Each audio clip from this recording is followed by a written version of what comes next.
केशवनगरचा जो परिसर डेव्हलप झाला, पूर्वी तिथं ग्रामपंचायत होती, नंतर PMRD कडे दिला गेला, आता तो कॉर्पोरेशनमध्ये आला. दुसरी गोष्ट, जिथं आपला गाडीतळ आहे त्या परिसरामध्ये वाहतुकीच्या कोंडीचा प्रश्न आणि मुंडव्याच्या परिसरामधला जो चौक आहे, जो एकीकडं नगर पुणा रोडला मिळतो, एकीकडं सोलापूर पुणा रोडला मिळतो, तिथं खूप वाहतुकीची कोंडी होती आणि म्हणून हे 3 स्पॉट आम्ही निवडलेले होते. आणि त्या भागामध्ये जाऊन काय वस्तुस्थिती आहे, कारण आज काही माझे सहकारी मला सांगत होते आणि तिथले सोसायटीचे पण पदाधिकारी सांगत होते की दादा गेले 1-2 वर्ष झाली, प्रत्येक वेळेस 4 महिन्याने होईल, 4 महिन्याने होईल, 4 महिन्याने होईल, परंतु काम काही होत नाही आहे. तर त्याच्यात नक्की काय अडचण आहे, कारण तिथून इतक्या मोठ्या प्रमाणावर मोठ्या सोसायट्या झाल्यात, 2.5, 3, 4 हजार लोक एकेका सोसायटीमध्ये राहत आहेत. तिथं प्रश्न पिण्याचा पाण्याचा एक गहन प्रश्न पुढे आला, कचऱ्याच्या संदर्भातला दुसरा प्रश्न पुढे आला, तिसरं ओपन स्पेस ज्या ठेवलेल्या आहेत तिथं गार्डन आणि क्रीडांगणं ही त्यांना तिथल्या त्यांच्या मुलामुलींच्या करता पाहिजे हा एक प्रश्न आला, स्ट्रीट लाईटच्या संदर्भातला एक प्रश्न आला आणि रोडच्या, असे काही महत्त्वाचे प्रश्न होते. तर ते सोडवण्याच्या करता आम्ही आयुक्त, संबंधित सगळे अधिकारी, लोकप्रतिनिधी, चेतन तुपे पण बरोबर होते, असं सगळ्यांनी मिळून तिथं आम्हाला ऐकून पण घ्यावं लागलं, कारण लोक त्रासून गेलेली आहेत, लोकांची सहनशीलता संपलेली आहे आणि त्याच्यामुळं काहींनी फार नाराजी व्यक्त केली. पण आता आम्ही तिथं पाण्याचा प्रश्न सोडवण्याच्या करता DPR तयार केलेला आहे. बाकीच्या सगळ्या गोष्टी आयुक्तांचं आणि आमचं ठरलं ते तातडीनं कसं काम करता येईल. आणि तो ब्रिज जो झाला आहे, अलीकडच्या भागातली लोक ITच्या करता पलीकडं चंदननगर खराडीमध्ये जातात, त्यावेळेस त्यांना दुसऱ्या ब्रिजवरून जावं लागतं, तिथं वाहतुकीची प्रचंड कोंडी होती.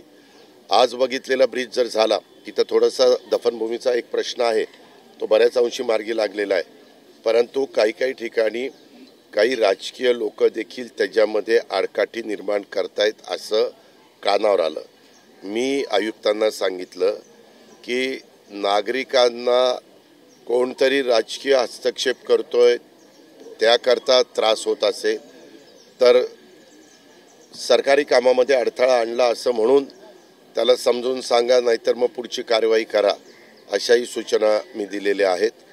नंतर काही ठिकाणी अशा गोष्टी पुढे आल्या की तात्पुरतं काम करायचं म्हटलं तर त्याला 30 कोटी रुपये लागत आहेत. उद्याची 50 वर्ष डोळ्यासमोर ठेवून काम करायचं आणि नदीच्या दोन्ही तीरावर जे काही रोड करायचे आहेत, DPमध्ये दाखवलेले आहेत, ते जर करायचे म्हटलं तर काही वेगळे निर्णय घ्यावे लागतील, त्याला 100 कोटी रुपये लागतात. आणि म्हणून आम्ही मनोज पाटील, ॲडिशनल कमिशनर, ते आणि ट्रॅफिकचं पण आमचं काय होतं, करताना आपण फक्त इंजिनियर लोकांना विचारतो आणि रोड करतो, तसं नाही झालं पाहिजे. त्याच्यात कन्स्ट्रक्शन चांगलं होण्याकरता इंजिनियर पण पाहिजे, त्याचबरोबर ट्रॅफिकचा प्रश्न सुलभतेने सुटावा म्हणून ट्रॅफिकच्या बद्दलची माहिती असणारे अधिकारी पण त्याच्यात पाहिजे. अशा या सगळ्या गोष्टीची चर्चा केली. तिथं पिण्याच्या पाण्याच्या बद्दल करोडो रुपये वर्षाला काही सोसायट्यांना खर्च करावे लागतात, अशा खूप अडचणी बोलून दाखवल्या. गाडी तळाच्या ठिकाणी आम्हाला अतिक्रमण थोडंसं काढावं लागतं, तिथं PMPMLच्या बसेस उभ्या राहतात. त्या शेवाळवाडीला पण 7 एकर जागा सरकार कॉर्पोरेशननी त्यांना दिली, तिकडे शिफ्ट करायचं आहे, त्याच्यामुळे तिथली वाहतुकीची कोंडी कमी होईल. आणि एका ठिकाणी काही लोकांना हलवावं लागतं आहे, तिथं त्यांना वाऱ्यावर न सोडता त्यांची पर्यायी व्यवस्था करा, अशाही प्रकारच्या सूचना दिल्या. अशा 3-4 ठिकाणचे स्पॉट आणि अमानोरा आणि आपलं मुंडवा ह्याच्यामधली एक जागा आहे, तिथं 5 का 6 रस्ते वेगवेगळ्या भागातून मिळतात. तर तिथं एक प्रपोजल पुढं आलेला आहे. त्या प्रपोजलच्या बद्दल तिथले लोकप्रतिनिधी चेतन तुपे, नंतर आपले आयुक्त ज्यांनी प्रपोजल दिले ते, ट्रॅफिकचे आपले मनोज पाटील, अशा या सगळ्यांना सोमवारी किंवा मंगळवारी बसा आणि तिथं काय नक्की केलं पाहिजे. काही जण PPP मॉडेलवर पण काही गोष्टी करायला तयार आहेत. आपल्याला कामं उरकली पाहिजेत आणि लोकांच्या ह्या अडचणी दूर झाल्या पाहिजेत. आत्ता पण मी या परिसरामध्ये आमच्या गणेश कवडेंच्याकडे आलेलो होतो. इथं नागरिक पण जमा झालेले होते. त्यांच्या पण काही अडीअडचणी समजून घेण्याचा, ऐकून घेण्याचा प्रयत्न मी आणि माझ्या सहकाऱ्यांनी केलेला आहे. मी संपर्क जनतेशी साधण्याचा प्रयत्न करतोय. काल जनसंवादाच्या निमित्तानं मी लोकांना भेटलो आणि आता वेगवेगळ्या भागामध्ये जाऊन संपर्क साधण्याचा माझा प्रयत्न राहणार आहे. त्याच्यातनं प्रश्न लक्षात येतात.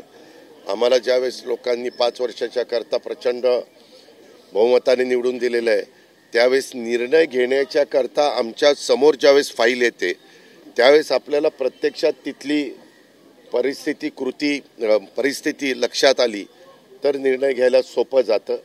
आणि आमचे कमिशनर म्हणजे PMC आणि पोलीस आणि संबंधित वेगवेगळे विभाग म्हणजे पाणी पुरवठा विभाग, एकंदरीत सगळ्या विचार करून त्याच्यात माझं आणि अधिकारी वर्गाचं पण बऱ्याच अंशी मत एक येतंय. तिथं कुठे अडचण येईल असं मला वाटत नाही. नागरिकांनी अनेक तक्रारी केल्या. मद्यप्राशांवरनं देखील तक्रारी केल्या. पोलीस अधिकाऱ्यांना तिथेच सगळ्या नाही, त्याच्यामध्ये त्यांना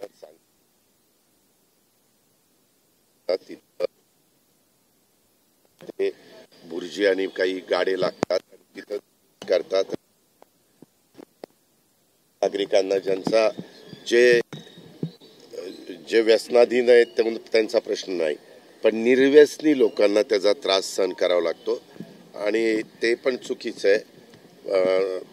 एक्साईज माझ्याकडेच आहे म्हणून मी त्यांना सांगितलं हे बघा, ऐकलं तर ठीक, नाही तर मग त्यांच्यावर तिथं दुकानावर ॲक्शन घ्यावी लागेल. आम्हाला तो अधिकार आहे की नागरिकांच्या विरोधामुळं आम्ही ते बंद केलं किंवा दुसऱ्या कुणा तिथल्या आमचे जे काही यंत्रणा असतील, सरकारी यंत्रणा, त्यांनाही विचारून काय वस्तुस्थिती आहे. कारण प्रशासनाला बरोबर घेऊन काम करत असताना प्रशासनावर पण कुठं अन्याय होऊ नये आणि नागरिकांच्या योग्य पद्धतीच्या ज्या मागण्या असतात, समस्या असतात, त्यांच्या अडचणी असतात, त्या सोडवण्याच्या करता आम्ही पण एक सरकारमधले घटक या नात्याने आमची जबाबदारी आम्ही पार पाडली पाहिजे. पवार साहेब नाशिकमध्ये होते काल. पवार साहेबांनी एक विधान केले की महाराष्ट्र एकसंघ ठेवण्यासाठी आम्ही मरेपर्यंत प्रयत्न करू, पण आम्ही सगळे मिळून महाराष्ट्र एकसंघ ठेवू. आम्ही सगळे म्हणजे महाराष्ट्रातले 13-14 कोटी जनता आली, त्याच्यात सगळेच आले. तो आला, मी दादा, मराठा आरक्षणाचा जो GR काढलेला आहे तो दबावापोटी काढल्याचा हाकेंचं म्हणणं आहे. का याबद्दल राज्याच्या प्रमुखांनी पत्रकार मित्रांनो कितीदा तरी सांगितलं. तुम्ही पुन्हा पुन्हा काही जण त्याच्याबद्दलचा प्रश्न उपस्थित करतात. असं चौकशी त्याच्याबद्दलची माहिती घेतली जाईल. आपण OBCची एक मंत्रिमंडळाची कमिटी केलेली आहे, मराठा आरक्षणाच्या बद्दलची कमिटी केलेली आहे. वेगवेगळे मान्यवर त्याच्याबद्दलचा अभ्यास करून त्याच्याबद्दलची माहिती घेऊन ह्या गोष्टी समोर येतील. परंतु कुणावर अन्याय व्हावा असं आमच्या महायुतीच्या सरकारला, आमचे मुख्यमंत्री देवेंद्रजी, एकनाथरावजी, मी आणि आमच्या सगळ्या सहकाऱ्यांना अजिबात वाटत नाही. आम्ही तसं होऊन देणार. दादा, IPS प्रकरणी ना तुम्ही अनेक खुलासे दिले. आजूबाजूच्या रस्त्यांमध्ये किंवा गोव्यातल्या रस्त्यांमध्ये एकटे फिरायचं. मला एकटं फिरायला आवडेल, परंतु त्याच्यात मला पत्रकार मित्रांनी पण साथ दिली पाहिजे. ते येऊन दांडकं पुढं घेऊन दादा बोला. मी तर माझ्या अधिकाऱ्यांना पण सांगितलं की बाबा तुम्ही कशाला सांगता की बाबा मी तिथं जाणार आहे. मला खरंच सांगतो पत्रकार मित्रांनो, बापका करायला आवडत नाही. तुम्हाला मी आज करतो का हे? मी वर्षानुवर्ष करत आलो ना बाबांनो. मी पिंपरी चिंचवडमध्ये पण जायचो, पण त्यावेळेस इतकाही मीडिया नव्हता, इलेक्ट्रॉनिक मीडिया नव्हता. मी सांगतोय 90च्या काळातला, 90, 2000, 2010, 2020 काळ बदलत गेलाय. बरं, तुम्हाला पण तुमचे वरिष्ठ संपादक सांगतात इतक्या बातम्या आम्हाला मिळाल्याच पाहिजेत. अशा पद्धतीनं तुम्हाला सांगितल्यामुळं तुम्हाला पण बाईट घेणं क्रमप्राप्त असतं. आणि अलीकडं त्या सोशल मीडियामधनं इतक्या पटकन कळतं की अजित पवार इथं आलं, त्या ठिकाणी आला म्हटल्यानंतर लोक जमतात. पण जमल्यानंतर ऐकून घ्यावं लागतं. मगाशी एकाने सांगितलं ताई तुम्ही म्हणतात ते बरोबर आहे की बरोबर, परंतु ते प्रत्येकाची काम करण्याची वेगवेगळी पद्धत असते. मी आपलं सकाळी उठून लवकर काम करतो. तुम्ही काल पण बघितलं, आज पण बघितलं आणि उद्याही बघत राहा. मला जमणार नाही. माझं 9-10 वाजेपर्यंत कार्यक्रम आहे. 8 नंतर मॅच आहे. 9-10 वाजेपर्यंत मॅच संपते.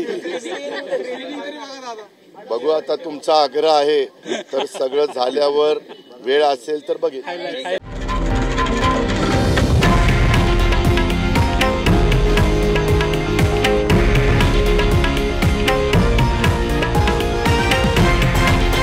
हे आहे देशातील नंबर 1 न्यूज नेटवर्क आणि आपण पाहत आहात TV9 मराठी, एकमेव.